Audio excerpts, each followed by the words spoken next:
আমাদের অনন্য স্টোরি সকল প্রকার পার্ট গল্প দেখতে আমাদের চ্যানেলটি সাবস্ক্রাইব করে পাশে থাকা বেল আইকনটিতে ক্লিক করে অল নোটিফিকেশন অন করে দিন। তোর মৃত্যু নিশ্চিত। লোকটা কাঁপতে কাঁপতে গোঙাতে লাগলো। ভয়ে ঢোক গেলেও এই মুহূর্তে তার জন্য কষ্টসাধ্য ব্যাপার। তাছাড়া সে খুব ভালো করেই জানে শাবাব ঠিক কতটা ভয়ঙ্কর। মাত্র 1 মাসে সে অসংখ্য মানুষের মার্ডার করেছে। নিরুপায় হয়ে লোকটা মুখ খুলতে রাজি হলো। শাবাব তাকে এক টানে দাঁড় করালো। লোকটা হেলতে দুলতে দাঁড়াতে দাঁড়াতে বলল, 4তলা কফি হাউসে হীর আর তার বন্ধুরা আছে, কফি খাচ্ছে, আর সাথে কেউ একজন আছে, সেটা সে বলতে পারবে না। সেটা শাবাবের জন্য সারপ্রাইজ। শাবাব হাতে প্রাণ ফিরে পেল। লোকটার আভিকের দিকে ঠেলে দিয়ে সে এক দৌড়ে ছুটে গেল 4তলা কফি হাউসটাতে। ভেতরে ঢুকে চারপাশ ছানমান করতে নিলেই এক লোক ছুটে এলো তার দিকে। ডান পাশের কোণের একটা রুম ইশারা দিয়ে বলল, স্যার, আপনার জন্য আপনার ফ্রেন্ড এখানে অপেক্ষা করছে। ফ্রেন্ড নামটা শুনতেই শাবাবের কপাল কুঁচকে এলো। প্রশ্নবিদ্ধ মুখ করে লোকটার দিকে তাকাতেই সে মৃদু হেসে বলল, প্লিজ কাম। শাবাব লোকটার পিছনে হাঁটা দিল। কয়েকটা চেয়ার টেবিল অতিক্রম করতে দেখা মিলল স্পেশাল নামে ছোট্ট একটা রুম। দরজা ঠেলে ভেতরে ঢুকতেই গোল টেবিলে বসে থাকতে দেখা গেল 5 জনকে। রং বেরঙের লাইটিংয়ে চোখ ঝলসে এলো শাবাবের। তবুও সে চিনতে ভুল করল না তার সামনের মেয়েটা হীর। হীরকে দেখতেই তার বুকের ভিতর শীতল হাওয়া বয়ে গেল। ভেজা গলায় ঢোক গিলল সে।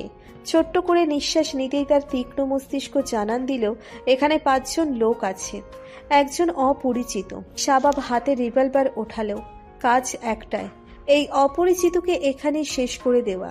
তার এতটা দুঃসাহসের ফল তো তাকে পেতেই হবে। শাবাবের হাতে রিভলভারটা কারোর চোখেই এড়ায়নি। হীর লাফ দিয়ে চেয়ার ছেড়ে উঠে দাঁড়ালো। শাবাবের হাতের দিকে তাকিয়ে ভীত কণ্ঠে বলল, কি করছো ভাইয়া? শাবাব খপ করে হীরের হাতটা ধরে তার দিকে টেনে আনলো। হীরকে বাহু ডোরে আগলে নিয়ে শান্ত কণ্ঠে বলল, অপরিচিত বাদে উপস্থিত সবাই ভরকে গেল। 4 বন্ধু স্রেফ ফ্যালফ্যাল করে একজন আরেকজনের দিকে তাকাচ্ছে। অপরিচিত মুচকি হাসল। হীর উপলব্ধি করল অপরিচিতর হাসিটা অসাধারণ। শাবাব তাকে ঠিক করে একবার দেখলেই তার হাসির প্রেমে পড়ে যাবে। কিন্তু রং বেরঙের লাইটিংয়ের অত্যাচারে সবার মুখে অস্পষ্ট ধরা দিচ্ছে চোখে। অপরিচিত মুচকি হাসতে হাসতেই উঠে দাঁড়ালো। শাবাব আন্দাজ করে নিল তার কাছেও রিভলভার থাকবে। তাই সত্যি হলো। সেও রিভলভার বের করে শাবাবের দিকে তাক করল। হীর কেঁপে উঠল ভয়ে। বাকিরাও একই আতঙ্কে কাঁপছে। হীর শাবাবের বাহুডোর থেকে নিজেকে মুক্ত করে শাবাবের সামনে এসে দাঁড়ালো। অপরিচিতর দিকে ফিরে তেজি গলায় বলে উঠল, what the hell is this? অপরিচিত আবার মুচকি হাসল। রিভলভারটা লোড করে ফিস আওয়াজ করে বলল, this is a game sweet heart. হীরের বুক কেঁপে উঠল। শাবাবের দিকে আরেকটু লেপ্টে দাঁড়াতেই ভেসে আসলো শাবাবের নরম কণ্ঠ, তোরি। শাবাবের বুকে নিজের নাম আবিষ্কার করতেই হাসির ঝিলিক খেলে গেল অপরিচিতর মুখে। পাশে সুইচ টিপ দিতেই রং বেরঙের লাইট বন্ধ হয়ে স্বাভাবিক আলো জ্বলে উঠল। আর সঙ্গে সঙ্গে সবার মুখ স্পষ্ট হয়ে উঠল। শাবাব হীরকে অতিক্রম করে মুখে মিষ্টি হাসির রেখা টেনে মেয়েটার সামনে গিয়ে দাঁড়ালো। মেয়েটাও হাসলো শাবাবের ন্যায়। শাবাবকে চাপটে দূরত্ব মেটালো। শাবাবও বাধা দিল না। ভদ্রতার খাতিরে সেও আলগাভাবে জড়িয়ে ধরল তরিকে। তরি হাস্যোজ্জ্বল চোখের দৃষ্টি বুলালো শাবাবের প্রতি। খানিক অভিযোগের সুরে বলল, বিলেত ফেরত অফিসার সাহেব, দেশে এসে তো আমাদের একদম ভুলেই গিয়েছে। না কোনো কল আর না কোনো মেসেজ। একটা স্বার্থপর তুমি। তরির কথায় হেসে ফেলল শাবাব। মাথা চুলকে অপরাধী গলায় বলল, এখানে এসে এতটা ব্যস্ত হয়ে পড়েছি যে তোমার সাথে কথা বলার আর কোনো সুযোগই হয়নি। আর সেই সাথে তোমার আগের নাম্বার অফ, প্লাস তোমার বাংলাদেশের নাম্বার তো আমার জানা নেই। ইচ্ছে থাকলে উপায় হয়। বন্ধু মহলে সবার কাছে তোরির নাম্বার আছে, আর নায়ক সাহেবের কাছে নাকি আমার নাম্বার নেই। So sorry for that. এখন থেকে তোমার নাম্বার ঠিকানা সব একদম ঠোঁটের আগায় মুখস্থ রাখবো, কেমন? শাবাবের কথাই হাসির ঝংকার তুলল তরি। হাসতে হাসতে গলার স্বরটা নিচু করে বলল, আমার ড্রাইভারটা বেঁচে আছে তো, নাকি স্পেশাল ভাবে হেডশট দিয়ে মেরেছো? শাবাব দাঁত কেলিয়ে হাসলো, চোখের ইশারায় সরি বলে জানালো। না, বেঁচে আছে। তরি মুচকি হেসে বলল, আমি ভেবেছিলাম তার জীবনও ওখানেই শেষ হয়ে যাবে। যাক গে, বেঁচে আছে সেও অনেক। দুজনের মধুর বাণী শুনতে শুনতে অতিষ্ঠ হয়ে গেল হীর। রাগে দুঃখে গায়ে জ্বালা করতে আরম্ভ করতে লাগলো তার। সে আর এক দণ্ড তরির শাবাবের মধুর বাণীতে থাকতে চায় না, তাই নিজের পার্স আর ফোন তুলে হুড়মুড় করে বেরিয়ে গেল। হীর বেরিয়ে যেতেই তার বন্ধুরাও আর দাঁড়ালো না এক দণ্ড, তারাও বেরিয়ে গেল হীরের পিছন পিছন। তাদের যাওয়ার পানে তাকিয়ে তরি বলে উঠল, হিরপরি ইজ টু মাচ কিউটিয়ার। আমি ছেলে হলে আজ নির্ঘাত ওকে তুলে নিয়ে বিয়ে করে ফেলতাম। শাবাব হেসে উঠল। হীর তার উপর রাগ করে যে বেরিয়ে গিয়েছে সে আন্দাজ তার হয়েছে, তাই স্মিত হেসে শান্ত স্বরেই বলল, শি ইজ অনলি মাইন। একদম নজর দিবে না। তরি দাঁত কেলিয়ে হাসল, মাথা নেড়ে বলল, ওকে বস। রাত 10টা। নাজমা বেগমের মুখ ভার। আজিম সাহেব বারবার ঘুরে ফিরে বউয়ের মন খারাপের কারণ উদ্ঘাটনের চেষ্টা করছে। 4 ঘন্টা অতিবাহিত হওয়ার সঙ্গে সঙ্গে কেনাকাটাও প্রায় শেষ তাদের বলতে শুধু সানিয়া আর নেহালের। বাকিদের তাদের সাথে রাখেনি, কারণ সবাই যেন যার যার কেনাকাটা করে নিতে পারে, কারোর জন্য যেন কারোর কেনাকাটাটা বাদ না পড়ে। সবার জন্য এই ব্যাপারটাই সুবিধে করে দিয়েও শেষ অবধি দেখা গেল কেউই কোনো শপিং করেনি। আসছে থেকে শুধু একবার সে হীরকে চোখের সামনে দেখেছিল, কিন্তু তারপর আর একবারও তার মুখটি দেখার সৌভাগ্য তার হয়নি। মেয়েটা অভিমানে কোথায় মুখ লুকিয়ে আছে জানা নেই নাজমা বেগমের। যাকেই জিজ্ঞেস করা হয় হীর কোথায় আছে, সেই বলে হীর 2 তলায় 3 তলায় বা 4 তলায়। কেউই সঠিক খবর দিতে পারে না। তার মধ্যে উড়ে এসে জুড়ে বসলো তরি নামে শাবাবের কোনো এক মেয়ে বন্ধু, যাকে এ জন্মে সে কখনো চোখে দেখেনি, আজই প্রথম দেখল। মেয়েটা অতি মাত্রায় সুন্দরী, যাকে দেখা মাত্রই নেহালের মা বলে বসলেন আমার রাবিবের সাথে ভালো মানাবে। সে নিয়ে নাজমা বেগমের কোনো মাথা ব্যথাও নেই, তার মাথা ব্যথা হীরকে নিয়ে। কোথায় হীর? এইবার নিয়ে 5 বার হলো জিজ্ঞেস করেছি, কি হয়েছে তোমার? স্বামীর প্রশ্নে বিরক্ত প্রকাশ করলেন নাজমা বেগম। পানসি মুখে তাকিয়ে বললেন, চারপাশের খবর রাখো কিছু? আসছো থেকে হীরকে দেখেছো? একবারও জানতে চেয়েছো হীর কোথায় আছে?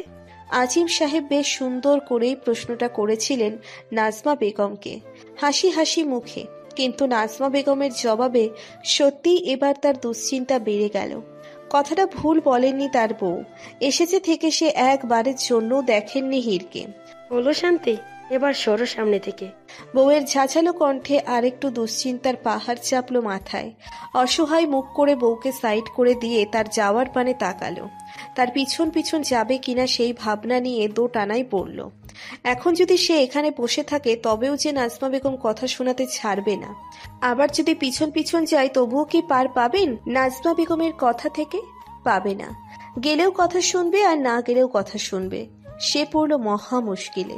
হাতে কফি, ছোট্ট কাপ, মুখে উদাসীন ভাব, দৃষ্টি অন্ধকার রাস্তায় ল্যাম্পপোস্টকে ছাপিয়ে। আনমনে দাঁড়িয়ে কিসব যেন ভেবে চলেছে হীর।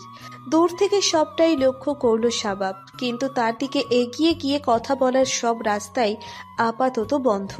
নেহাল, সানিয়া, তরি, আদ্র, এশা এবং মিলি সবাই মিলেই পুনরায় কফি হাউসে এসে আড্ডার আসর জমিয়েছে।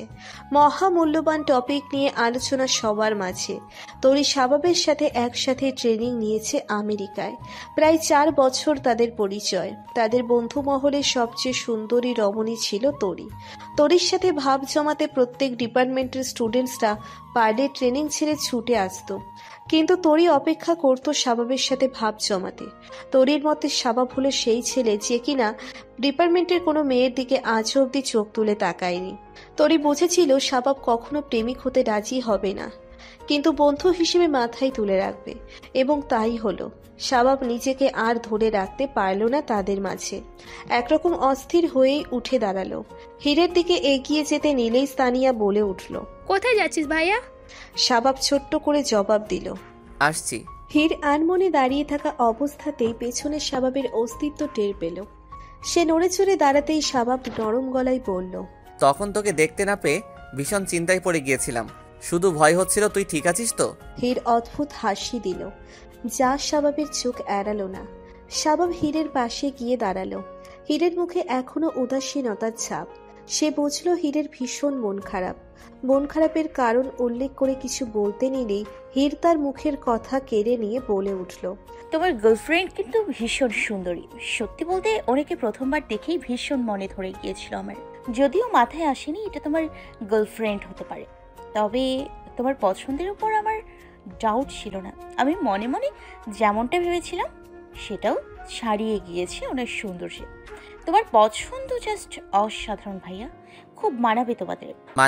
মানে এটাই যে এখন থেকে তোমার আর মন খারাপ হবে না তরিয়াপুর সাথে কথা বলতে না পেরে।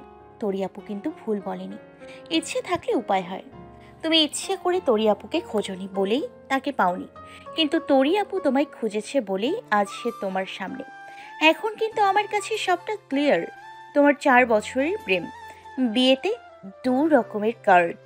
বড়মা তরিয়াপুকে তোমার জন্য এক কথায় মেনে নেবে, ও নিয়ে যেন আবার চিন্তায় পড়ো না। তাছাড়া আমি তো আছি, বড়মা রাজি না হলে আমি বড়মাকে রাজি করিয়ে দিব।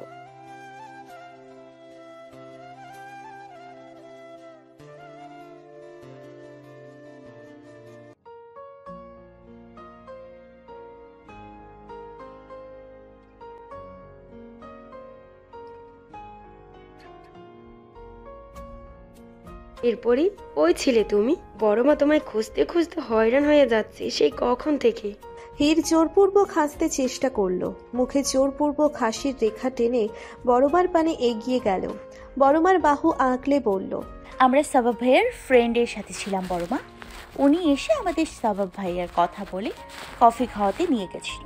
সেখানেই আড্ডা দিতে দিতে সময় পেরিয়ে গেল ঘন্টা 2। তারপর ভাইয়া এলো, তরিয়াপুর সাথে কথা বলল।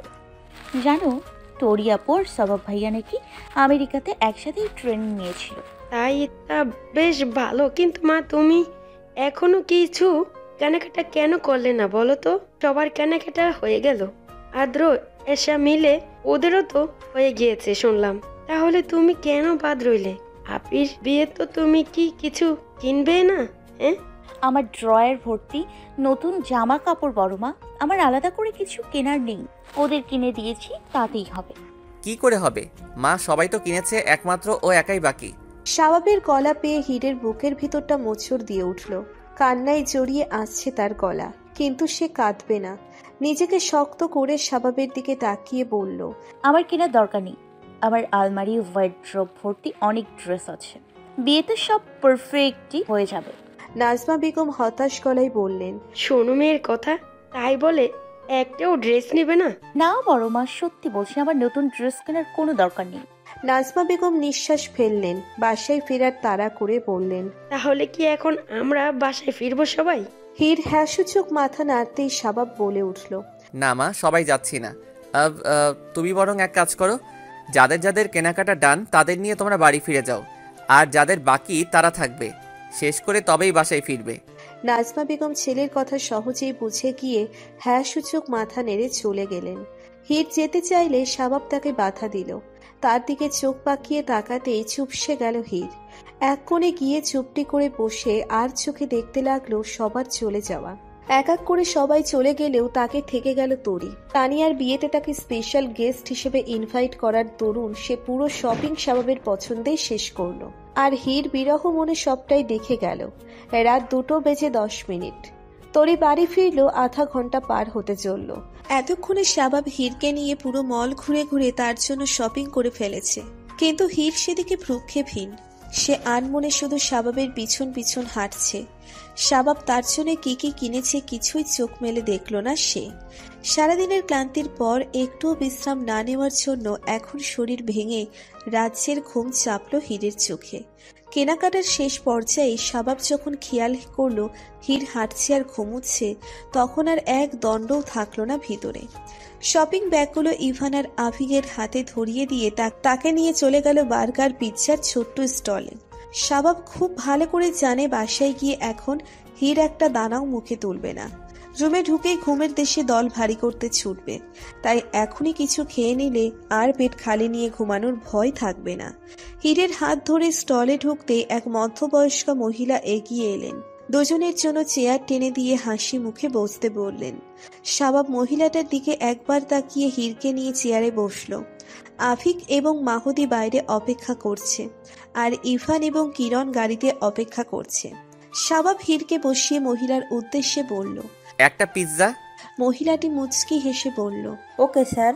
মহিলাটা যেতে নিয়ে আবার পিছন ফিরে তাকিয়ে বলল, ম্যামের জন্য পানি দিব স্যার। হীর ঘুমে ঢুলছে।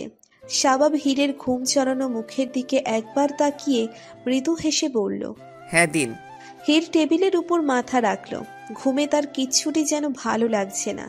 অসহ্য বিরক্তিতে তার গা রিরি করছে। শাবাব হীরের মাথায় হাত রাখল, নরম গলায় বলল, খিদে পাইনি?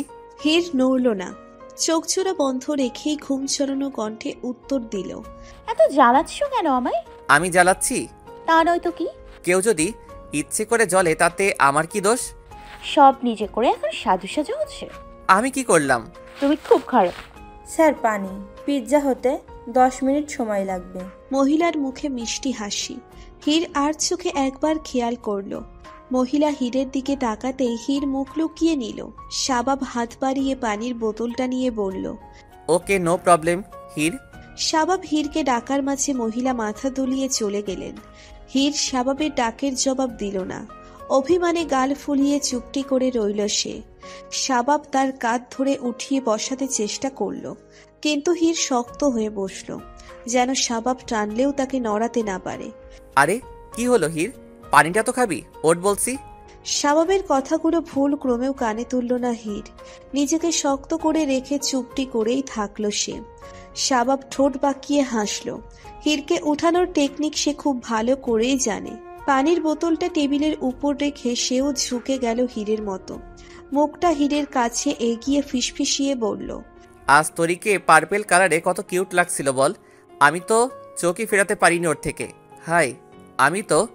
শাবাব কথাগুলো সম্পূর্ণ শেষও করতে পারেনি। তার মাঝেই যেন বিদ্যুতের ঝটকা লেগে হীর লাফিয়ে উঠল। টেবিলে রাখা পানির বোতলটা ছো মেরে হাত নিয়ে কয়েক সেকেন্ডের মাঝেই অর্ধেক পানি শেষ করে দিল। শাবাব হীরের কাণ্ড দেখে মুখে হাত চেপে হাসতে লাগলো। হীর টলমল চোখ জোড়া দুহাতে চেপে ধরে আবারও মাথা ঠেকালো টেবিলে। প্রয়োগ করা টেকনিক কাজে লাগলেও হীর কাঁদুক সেটা যেন সহ্য হলো না শাবাবের। তাই নড়ে চড়ে বসে সে হীরের দিকে তাকালো। হীরের দুই কাঁধে হাত দিয়ে এক টানে উঠিয়ে বসালো সে। হীর হাত পা ছোড়াছুড়ি করতে লাগলো শাবাবের থেকে নিজেকে মুক্ত করার জন্য। শাবাব শান্ত কণ্ঠে বলল, বেশি নড়াচড়া করলে কিন্তু এক্ষুনি তরিকে কল দিব। হীরের নড়াচড়া বন্ধ হয়ে গেল। ফোপাতে ফোপাতে শাবাবের দিকে তাকাতেই শাবাবের দৃষ্টি শান্ত হয়ে গেল। হীর কাঁদলে তার মুখটা মায়ায় ভরে ওঠে। শাবাব হীরকে একদম নতুনভাবে আবিষ্কার করে। হীরের নাকের ডগা টকটকে লাল হয়ে উঠল। শাবাব মলিন হেসে বলল, কাদা হচ্ছে কেন? তোমায় কেন বলবো? হীরের শক্ত জবাব। শাবাব মনে মনে হেসে উঠল। পুনরায় বলল, তরিকে বুঝি মানাবে না আমার সাথে? খুব মানাবে। সত্যি? আমি তো ভাবলাম আমাদের দুজনকে মানায় কিনা সেই দুশ্চিন্তায় তুই কাঁদছিস। হীর দাঁতে দাঁত চেপে বলল, তোমাদের চিন্তায় আমার কাঁদতে তো বয়েই গিয়েছে। টানা 4 ঘন্টা পার হতে চলল, আমার বয়ফ্রেন্ড আমাকে কল দিচ্ছে না। আদৌ বেঁচে আছি নাকি মরে গিয়েছি সেই চিন্তায় কাঁদছি আমি। শাবাব ভ্যাবাচাকা খেয়ে গেল। ভরকানো গলায় বলল, তো তোর বয়ফ্রেন্ড মানে? আমার বয়ফ্রেন্ড মানে আমার প্রেমিক পুরুষ, বুঝেছো? শাবাবের ভ্রু যুগল কুচকে গেল। ফ্যাকাশে মুখে বলল, কি বলছিস? কি বলছি? তুমি কি আমার কথা বুঝতে পারছো না? শুদ্ধ বাংলায় বলেছি, তুমি বললে ইংলিশে ট্রান্সলেট করে দিব। শাবাব ধমকানো সুরে বলল, এই চুপ কর। হীর তীক্ষ্ণ চোখে তাকালো। শাবাব ফুলছে, একদম ফুলকো লুচির মতো ফুলতে ফুলতে বেলুন হয়ে যাচ্ছে সে।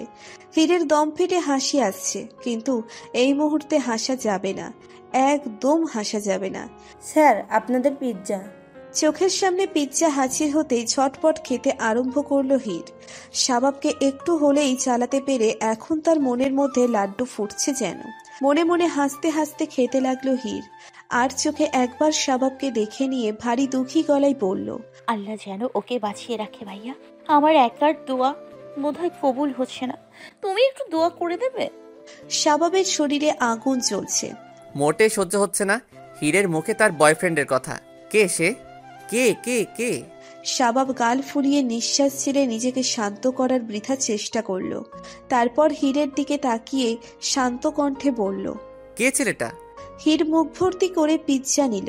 শাবাবের দিকে তাকিয়ে ভ্রু নাচিয়ে জিজ্ঞেস করলো, কোন ছেলেটা? শাবাব বিরক্তিতে মুখ ফেরালো হিরের থেকে। রাগে শরীরের রক্ত টকবক করছে তার। ঠোঁট কামড়ে ধরে ঘাড়ে হাত চাপলো শাবাব। ঘন ঘন নিঃশ্বাস ফেলে নিজের রাগটাকে কোনো রকমে সংযত করার বৃথা চেষ্টা চালাচ্ছে। হিরের সত্যিই বয়ফ্রেন্ড আছে? কোথায় থাকে? কি করে? দেখতে কেমন? কতদিনের সম্পর্ক? মাথায় হাজারটা প্রশ্ন। শাবাবের অস্থিরতা দেখে হির মনে মনে হাসতে লাগলো। শাবাবের জন্য মুখে একটা বাণী উচ্চারণ করতে খুব ইচ্ছে হলো তার। খাওয়া শেষে শাবাব বিল মেটাতে গেলে হির আগে ভাগে গিয়ে গাড়িতে উঠে বসে। তার শরীরে আর কোলাচ্ছে না। উদ্দেশ্য এই গাড়িতেই ঘুমিয়ে রাত পার করা। ঘুমে নিমজ্জিত হয়ে থাকা তার মস্তিষ্ক জানান দিচ্ছে বাসায় ফিরতে ফিরতে তাদের ভোর হয়ে যাবে। সুতরাং গাড়িতে আরামসে রাতটা পার করা যাবে। শাবাব বিল মেটালো বাকি টাকা ফেরত না দিয়ে। এক বোতল পানি কিনে গাড়ির দিকে এগিয়ে আসতে আসতে আফিক এবং মাহুদি এসে তার পাশে দাঁড়ালো। শাবাব পানির বোতলটা খুলে এক ঢোক পানি খেলো। দুজনকে অপেক্ষা করতে ইশারা করে পানিটা গাড়ির জানালা দিয়ে ভিতরে রেখে পকেট থেকে ফোন বের করলো। সময় ব্যস্ত নজর বুলিয়ে আফিক এবং মাহুদির উদ্দেশ্যে বলল, আগামীকাল একবার হিরের ভার্সিটিতে যাবে তোমরা। গিয়ে হিরের গাইড টিচারের কাছে ওর গত 2 বছরের রেকর্ড চাইবে। আফিক ভাবুক কণ্ঠে বলল, মনোহর স্যার? হ্যাঁ, ওনাকেই তো ঠিক করা হয়েছিল তাই না? মাহুদি হ্যাঁ সূচক মাথা নেড়ে বলল,